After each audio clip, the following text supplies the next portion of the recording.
Friday, 1st August, 1862.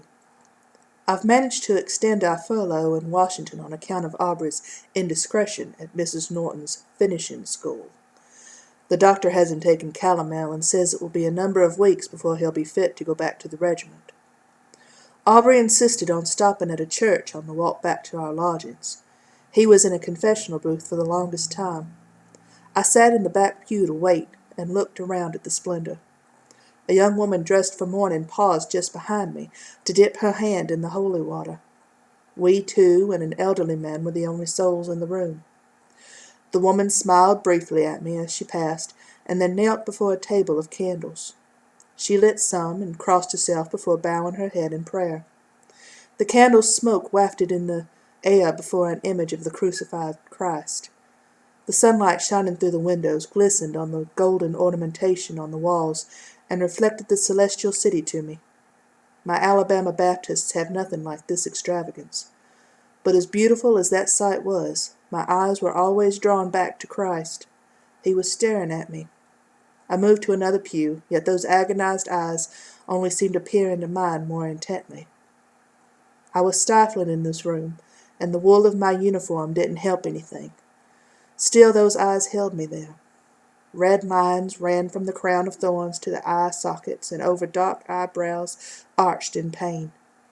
Stretched sinews stood out in the lean flesh like ripples in a sea of deathly white. I couldn't leave the presence of this image fast enough. I nearly knocked over a statuette of Mary. The scraping echoed and drew the young woman out of prayer. It is strange that in the midst of God's own was the most uncomfortable place I have ever been.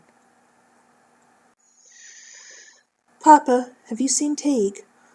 Annalie asked as soon as she found her father in his study at home, before she saw that he had lit his pipe and had pieced in front of him on the desk the fragments of a letter she knew was dated August 1861.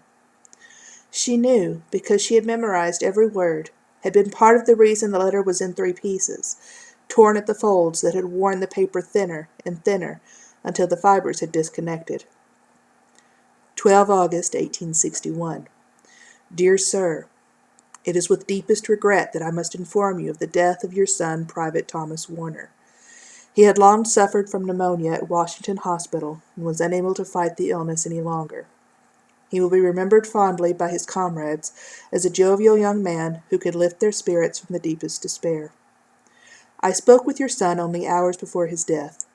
Though he was weakened, he remained true to form in his cavalier acceptance of his fate. Let me assure you, though, that your son died with faith in our Lord Jesus Christ, and with the hope that he would see you all again. Private Warner will be buried here at Washington, unless you desire other arrangements. I have sent his effects with this letter. If I may be of further assistance, please do not hesitate to call on me. Again, you have my most sincere sympathy. I am your most humble servant, Reverend J. Hamilton Millen, Chaplain, 4th Ohio Volunteers. Your mother saw the casualty list I brought home this morning, Papa said, and took a draw on the pipe. I should have hidden it. What did she say?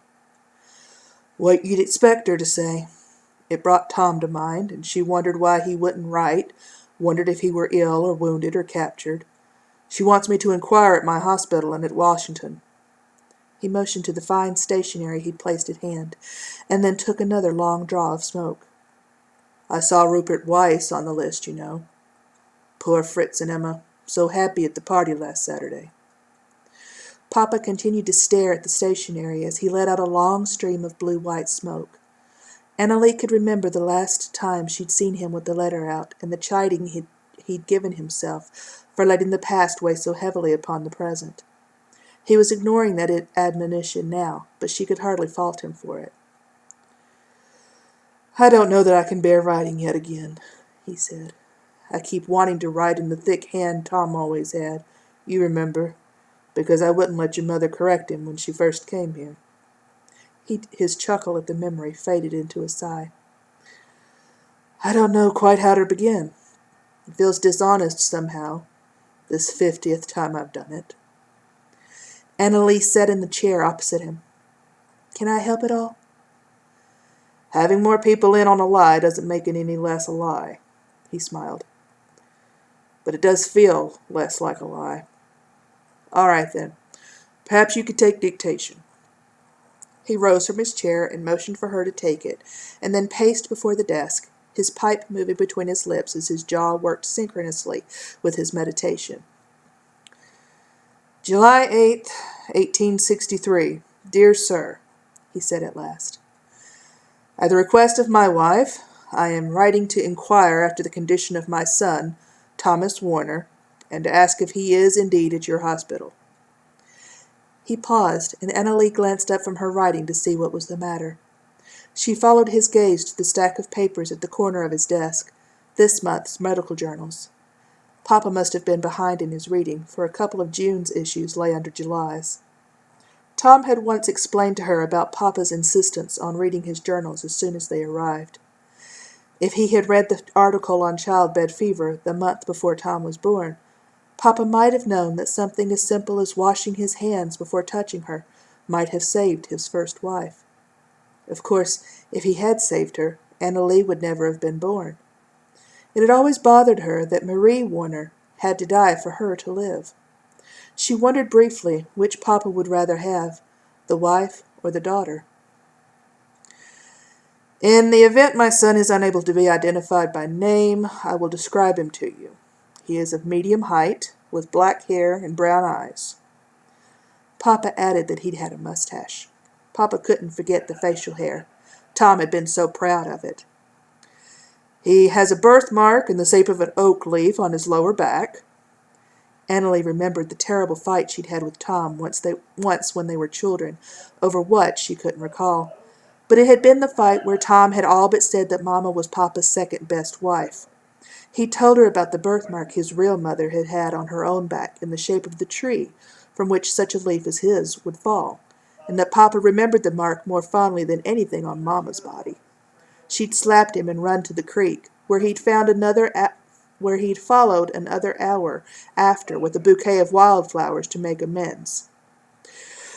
"He's a member of the 4th Ohio Volunteers under Colonel Stuart Compton. If you would be so good as to give me any information regarding my son's presence there now or at any time in the past 2 years, I would be most appreciative. I am yours most gratefully, Dr. Nathan Warner." And Annalee placed a piece of blotting paper over the letter and then handed it to Papa, who folded it into 3 parts, just as the chaplain's letter had been. "No use putting it in an envelope," he said. "She'll want to read it first. Thank you, my dear. You made this task less of a burden." Annalee followed him to Mama in the sitting room and watched him perform the ritual one more time. He would give her the letter, ask her to post it for him, and leave, and then she'd seal it in an envelope and stick it in the drawer of her desk with the 2 years' worth of her own letters to Tom. Annalee knew her brother must have been wrong all those years ago. Papa had to love Mama, to bear alone the pain of a dead son.